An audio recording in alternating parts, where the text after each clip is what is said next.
A translator's note relative to the following passage notes that the evolving mind is that which, because of ignorance, emerges as the perceiving and thinking subject.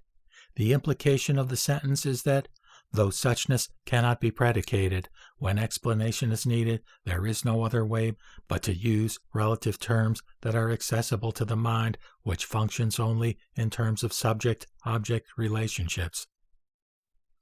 Now, as to the text. The aspiration for enlightenment through insight.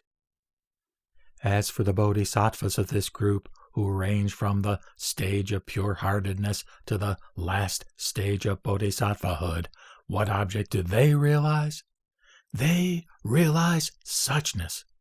We speak of it as an object because of the evolving mind, but in fact there is no object in this realization that can be stated in terms of a subject-object relationship. There is only the insight into suchness, transcending both the seer and the seen. We call this the experience of the Dharmakaya. The bodhisattvas of this group can, in an instant of thought, go to all worlds of the universe, honor the Buddhas, and ask them to turn the wheel of the Dharma. In order to guide and benefit all human beings, they do not rely on words. Sometimes, for the sake of weak-willed people, they show how to attain perfect enlightenment quickly by skipping over the stages of the bodhisattva. And sometimes, for the sake of indolent people, they say that human beings may attain enlightenment at the end of numberless eons. Thus, they can demonstrate innumerable expedient means and supra-rational feats. But in reality, all these bodhisattvas are the same, in that they are all alike in their lineage, their capacity, their aspiration, and their realization of suchness. Therefore, there is no such thing as skipping over the stages, for all bodhisattvas must pass through the 3 terms of innumerable eons before they can fully attain enlightenment. However, because of the differences in the various worlds of beings, and in the objects of seeing and hearing, as well as in the capacity, desires, and nature of the various beings, there are also different ways of teaching them what to practice. The characteristics of the aspiration for enlightenment entertained by a bodhisattva belonging to this group can be identified in terms of the 3 subtle modes of mind. The first is the true mind, for it is free from false intellectual discrimination. The second is the mind capable of applying expedient means, for it pervades everywhere spontaneously and benefits sentient beings. The third is the mind subject to the influence of karma, operating in subconsciousness, for it appears and disappears in the most subtle ways.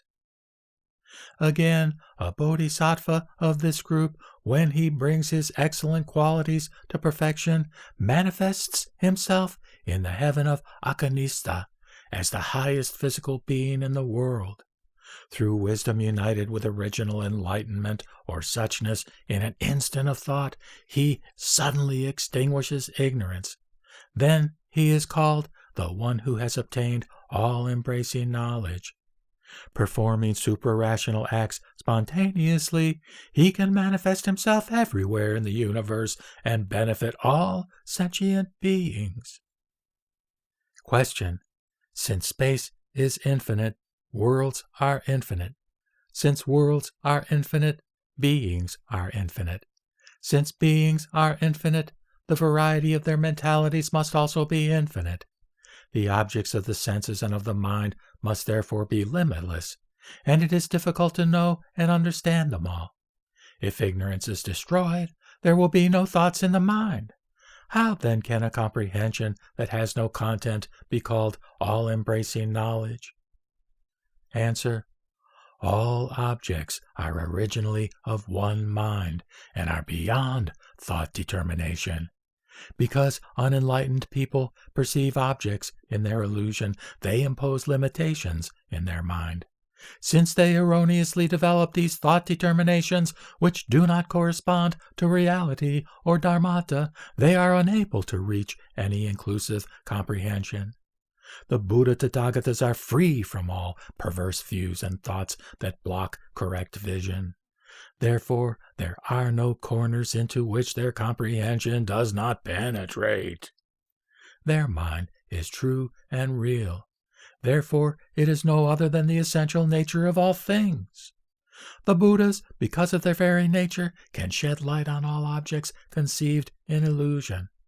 They are endowed with an influence of great wisdom that functions as the application of innumerable expedient means. Accommodating themselves to the capacity of understanding of various sentient beings, they can reveal to them the manifold meanings of the doctrine. This is the reason they may be called those who have all-embracing knowledge. Question. If the Buddhas are able to perform spontaneous acts, to manifest themselves everywhere, and to benefit all sentient beings, then the sentient beings should all be able, by seeing their physical forms, by witnessing their miracles, or by hearing their preachings, to gain benefit. Why is it then that most people in this world have not been able to see the Buddhas? Answer. The Dharmakaya of all the Buddhas, being one and the same everywhere, is omnipresent.